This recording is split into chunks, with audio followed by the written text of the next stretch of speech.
Biden is preparing for that news conference. You know, someone in the press pool will ask him about this. Do you think at this point Prime Minister Netanyahu is more concerned about his political survival than he is in the national interest of his people? What I will tell you is I think what he's doing is a mistake. I don't agree with his approach. I think it's outrageous. What I'm calling for is for the Israelis to just call for a ceasefire, allow for the next 6-8 weeks total access to all food and medicine going into the country. So there he was, and Biden's criticism coming at a time of heightened anti-Israel protesting. He's talking, and they're chanting back to him. From the river to the sea, and death to America can be heard across the United States now, in addition to Tehran and other places where they hate us around the globe. Griff Jenkins has the latest on the protest. Griff. Hey, Harris, look, we know the press is going to hound Biden at that press conference after Hamas rejected the U.S.'s plan for a temporary ceasefire in Gaza. But just moments ago, the president told our colleague Jackie Heinrich he's still, quote, negotiating. We'll bring you that exchange when we get it. But obviously, this is very fluid. Now, it comes after you mentioned these anti-Israel protests are ramping up. Yesterday, they descended on the Senate cafeteria, many of them displaying blood on their hands. Children are starving in Gaza. Children are starving in Gaza. People are dying in Gaza. People are dying in Gaza.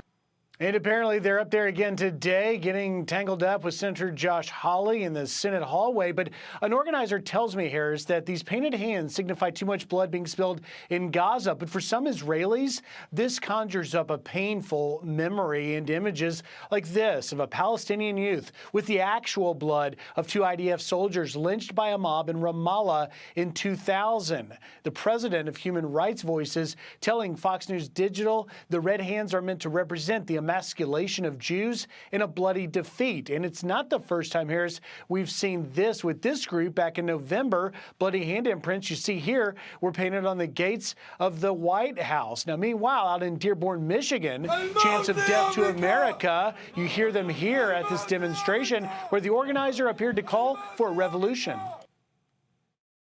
It's not Genocide Joe that has to go. It's the entire system that has to go. Well, here's how the White House responded yesterday. Should we expect a statement from the president on that, though? I mean, it was a pretty significant display. I mean, you're hearing from me. I think that's important.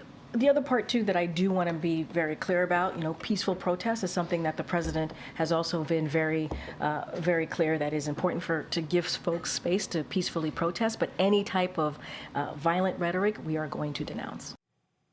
And finally, we'll see if the president has anything else to say about this report. In the last hour, we've learned that an Israeli airstrike has killed 3 sons of Hamas's supreme leader. Harris? All right, we'll cover the news as it happens. Griff, thank you very much. So, you know, Todd, as we're covering this, it will remain to be seen if the president is asked about his comments about Israel today.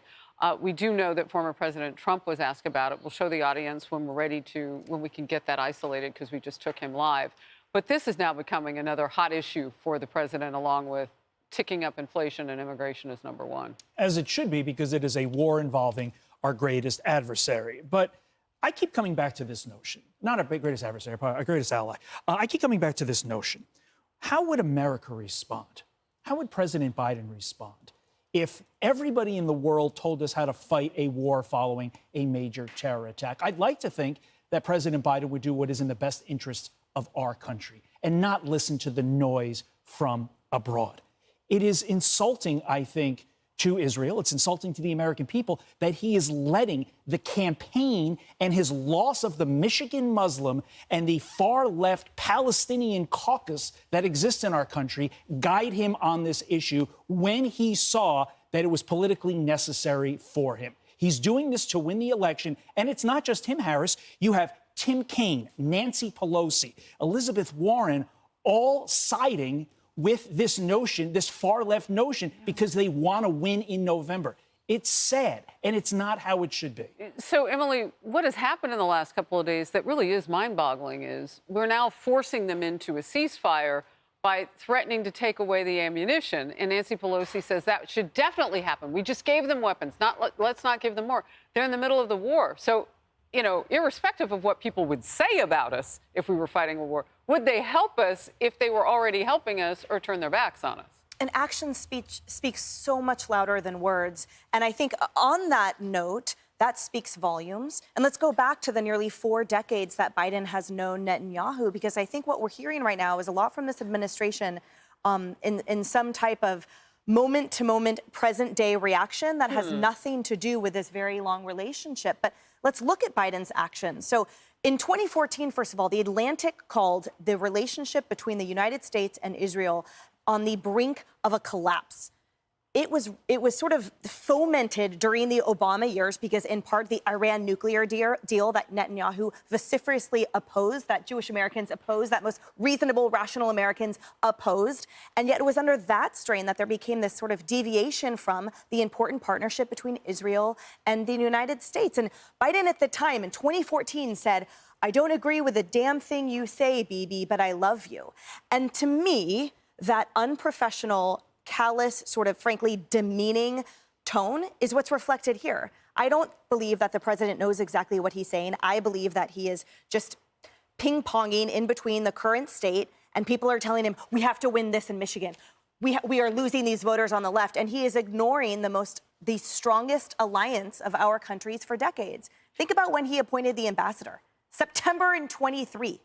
Over 2 years after he assumed the presidency here. So to me, this is an unfortunate reality that this president does not represent the strength of the relationship that us Americans feel. Our reporter, Jackie Heinrich, and the president back and forth in a Q&A on a hostage, or the topic was the hostages or a ceasefire. Do we have that to show? No. Okay. I want to ask about it, though, because our reporter said any movement on the hostages or a ceasefire, Biden says still negotiating.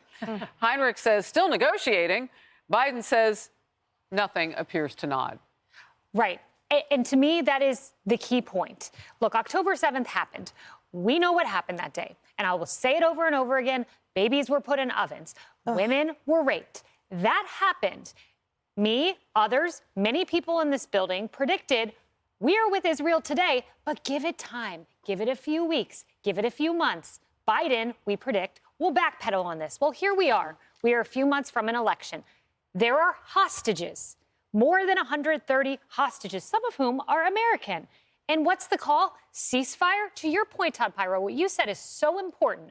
If we as a country had more than 130 hostages in the hands of an enemy after an attack on, let's say, Houston, let's just pick a city where our children were put in ovens, and Great Britain and France and Spain told us, put down your arms, ceasefire when you have hostages abroad, no thank you. This president should stand with Israel. And by the way, he should condemn the Death to America chants coming out of Dearborn.